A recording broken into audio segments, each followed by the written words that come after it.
now I'm going to clean the septic tank's filter. I already know what this thing's going to look like. I've been here twice before. This is a simple system to do operations on. So this one's, the filter on this particular tank is a little bit tricky. It just doesn't click in well.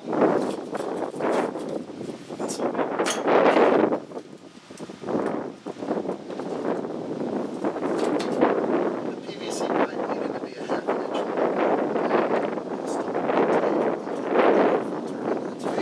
So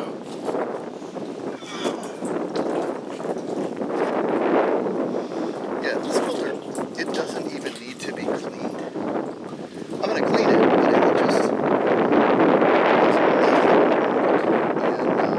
and I'm actually going to clean it into the other tank. I accidentally brought a hose that was too small, and so what you're supposed to do is clean the filter into the furthest septic tank. For our purposes, it's okay. No big deal. I'll clean it into this one. I could also spray it off on the ground, but I'd rather clean it into the tank.